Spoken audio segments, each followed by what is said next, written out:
Guys, America's doing it wrong. This is Live and Lead Life. We're going to get right into it. I believe that the people of America are trying to spin these situations in the actual moment. I think we have a little bit of short term memory loss in thinking about the past and the events that have led up to today.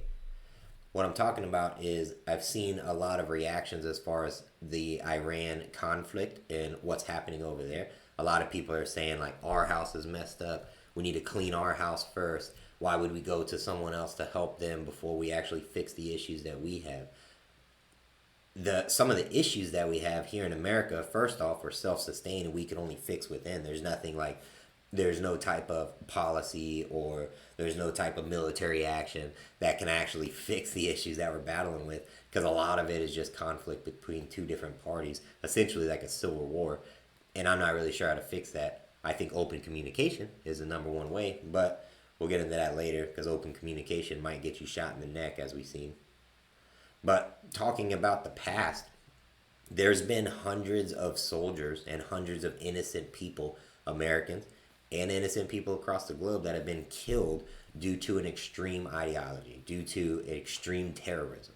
That terrorism has been safely held within Iran for decades. Iran has been preaching the anti-America, the death to America speech and rhetoric for quite some time. They have been recruiting these extremists. They have been supporting the terrorist organizations. They have been a safe haven for whenever we attack and push them back. The terrorists just kind of scurry on back into Iran and they're greeted with open arms. That's bad.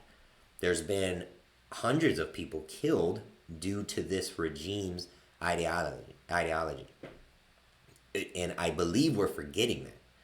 For example, the soldiers that were killed in the Syrian ambush, right? This happened just a few months ago. On December 13th, 2 U.S. service members and 1 U.S. civilian were killed, and 3 service members were injured as a result of an ambush by a lone ISIS gunman in Syria. The gunman was engaged and killed as a matter of respect for the families and accordance. This was before they actually put out the names, but this happened. We'll get into it. The troops, essentially, they had an interpreter and they were conducting what we call in the military as a KLE, a key leader engagement. They were using the local police force, the local security forces, as additional security, and there is a small team, SFAT team, that goes and essentially helps the military police or the local security, helps them engage with the key leaders on like topics about security, helps them kind of plug in the holes. Basically, we've been doing this a very long time. We have a little bit of information. We want to provide our help if we even can help, right? We'll just be there in case you do need additional assistance to point out little things maybe you forgot or whatnot. Kind of like an assistant. That's what these soldiers were doing. Then one of the local security forces pulled out his gun and just shot these guys in the back, started mowing them down. Because he had this extreme ideology. He was going to get fired, and then since he was going to get fired, he was like, I live for Allah or whatever, right? And then he attacked and killed these Americans. What I didn't see is people in an uproar. Like, what? Why did this Syrian security force just kill U.S. military personnel? That's crazy. That's crazy that nobody was like in an uproar, like, why are we letting this happen? There should be retaliation. Except one individual did, in case you forgot. That was Trump. These were the 2 soldiers right here that were killed. 3 others were also wounded, and the actual interpreter was killed as well. That should not happen. Trump vowed there would be retaliation. It wasn't necessarily Syria, so we can't just like attack Syria, but how do we attack the terrorist that's been killing Americans and fighting against our way of life for so long? This is how we do this, right? We eliminate the head of the snake, which was the Iranian regime, who was funding and promoting and recruiting and providing a safe haven for all these terrorist organizations within inside their country. What happened? Iran attacked the civilian population. The Iranians asked for help. They were like, man, this is getting ridiculous. We need help. Can somebody please help us? Just so happened, the enemy of our enemy is our friend type situation, right? So Iran, not the people, but the regime, has been against America for so long. Then Iran has been against their own people for even longer. They ask for help. We say we're going to provide help. Then we look back on all these other unprovoked attacks. There were soldiers that were killed on the oil rig from a drone attack. It was just a probing attack. There were soldiers that was killed. I believe that was in 2022. These soldiers were killed a few months ago just from an ISIS fighter who shot him in the back. There's been attacks across the globe from these ideology supporters, and they always get support or rallied up from the Iranian regime, right? So Trump says he's going to retaliate. This will not be tolerated. The Iranian people then ask him for help. He then provides that help. Now we're arguing tit for that, saying that this is an illegal war, saying that U.S. soldiers should not be killed. You know who else should not be killed? American civilians, right? In case you forgot, because we haven't seen a lot of news about this and the victims. We are getting a little bit of news on this guy might have been associated to a terrorist group, but the truth of the matter is he most certainly was a terrorist because he went to a public area, engaged civilians to try to push his rhetoric or try to push his idea or just to cause fear, which is what a terrorist does. They try to create fear and terror to destabilize or push an agenda or what have you, right? That's what he did. There should be no Americans or no people killed ever, right? Especially not civilians.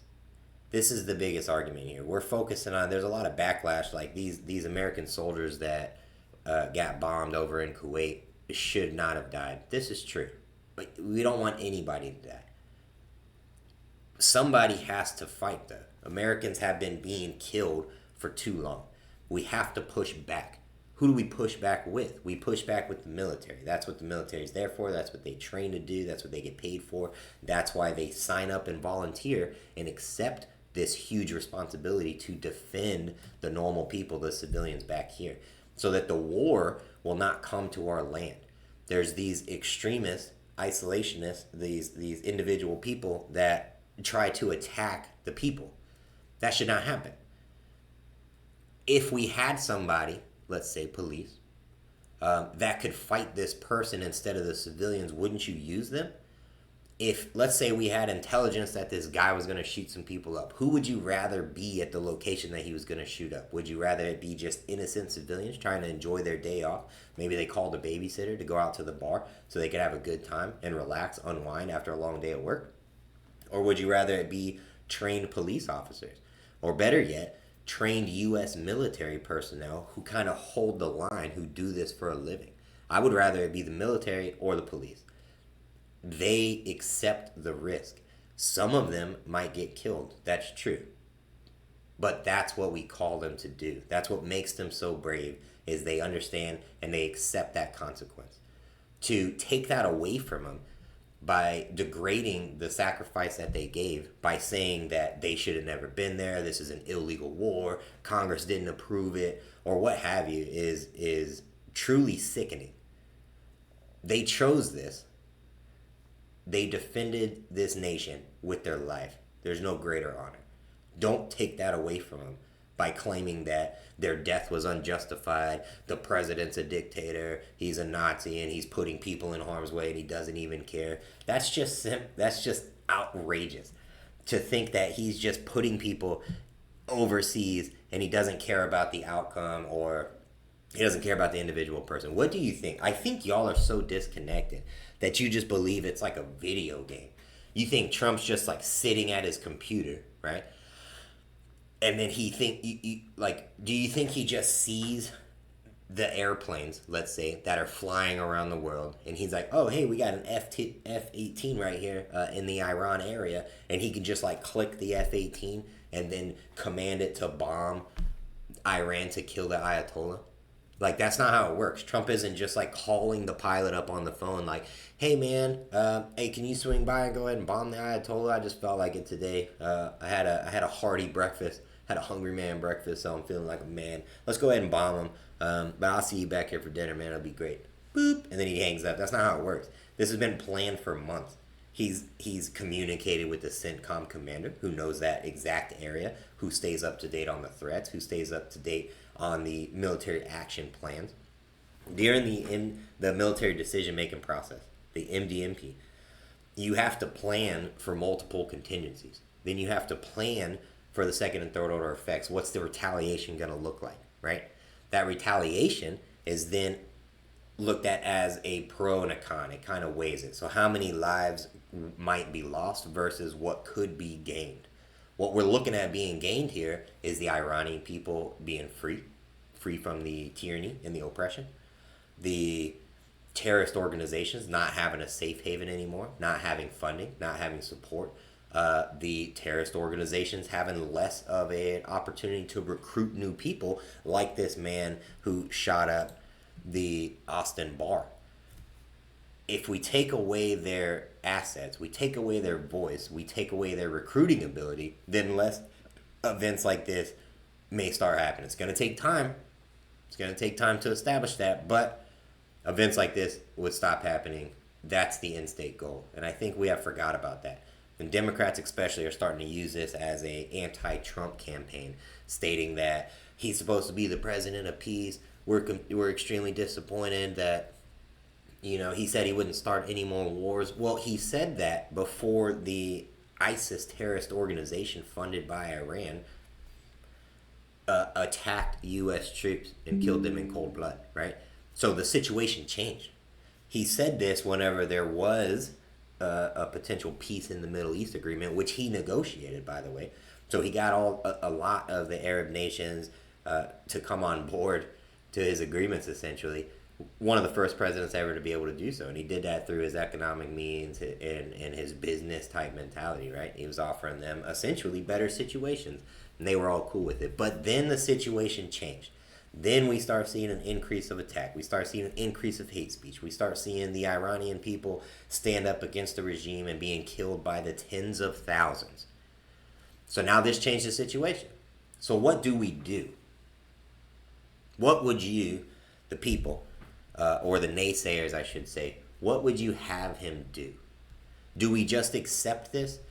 Do we just accept that this man, there will always be these attacks on civilians and innocent lives? Or do we try to eliminate? We try. It may not work. This is true. But at least we try.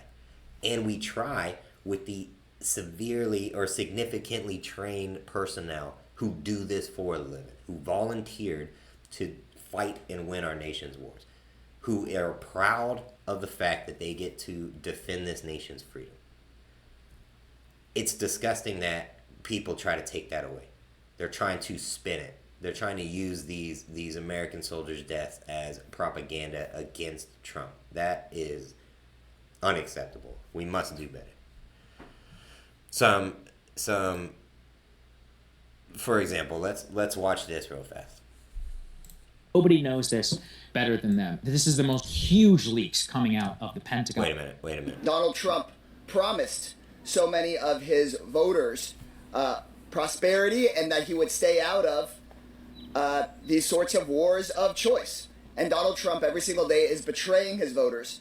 And it's up to Democrats in Congress, with those willing on the other side of the aisle, to reclaim an anti-war posture that the vast majority of the American people support. People feel betrayed because Donald Trump said he was going to be the president of peace. He said he was going to get us out of wars on day one. And instead, Americans are being dragged into another endless war now between Israel and Iran. It is not our war. And we have other ways to deal with nuclear weapons.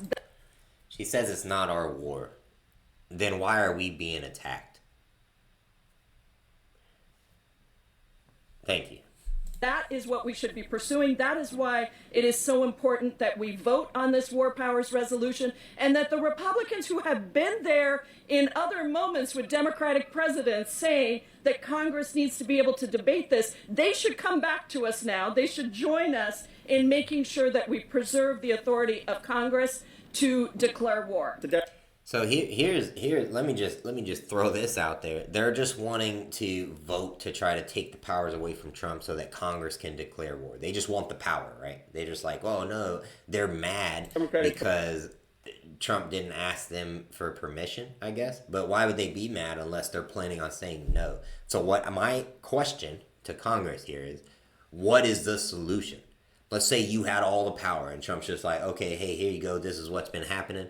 I'm sick and tired of it. Americans are sick and tired of it. People are scared to go to movie theaters. People are scared now to go to downtown Austin. People are just scared from these terrorist organizations which are provided safe haven from Iran, and they're just constantly recruiting this hateful rhetoric through Twitter and pulling people in to do these extreme acts, right? So what do you do about it?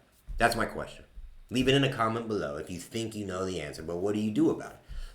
I like the idea of trying. Let's try to do something. Let's free the Iranian people from the oppressive regime. That's good, right? Let's try to deny the safe haven for these terrorist organizations. Let's try to make the world a safer and better place. And hopefully we succeed. If we don't succeed, what are the negatives? We sent some soldiers into the Middle East, which soldiers have been in the Middle East. Some soldiers may lose their lives. Soldiers are already losing their lives, as I showed you. You can research all the lives that have been lost over the last few years. It's always onesies and twosies. Maybe that's why it's not a big deal, because it's not this mass grand attack. But it's not a mass grand attack because we're literally trained and prepared for that. So there's already soldiers losing their lives. Some soldiers might lose their lives. That's not a deterrent to try, right?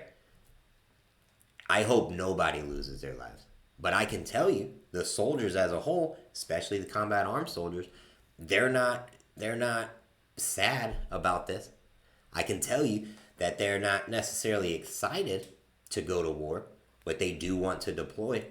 They cannot use the skills they train so hard every day. They cannot use them here in the States.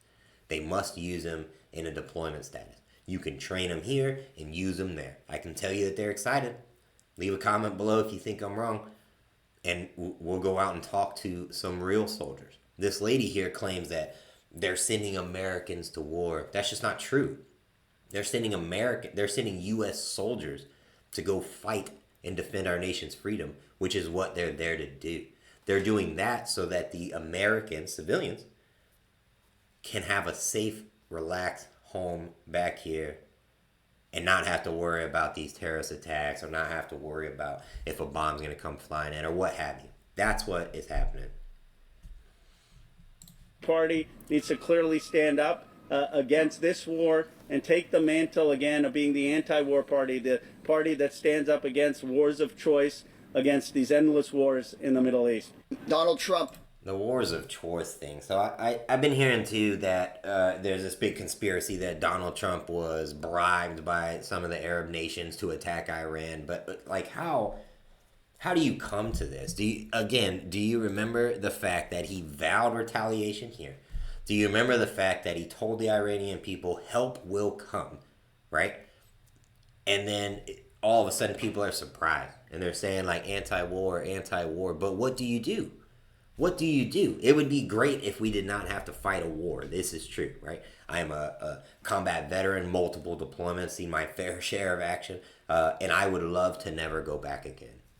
The truth is, the world is ugly. War is ugly. The world is bad. Soldiers are there to prevent and protect civilian lives being lost. That's the simple truth. I would love more than anything for nobody to have to go through what I have seen and what I've been through. But somebody has to do it. Somebody has to protect the people. My wife said it best whenever I started getting back into this world. I said, I'm not sure that I want to deploy again. I'm not sure that I want to go lead a team and whatever. I'm not going to get into my personal life, but she said it best. She said, somebody has to do it. You're more trained and more experienced than most people. So you doing it might ensure that lives are saved. That kind of hit hard. Like, somebody has to do it, right?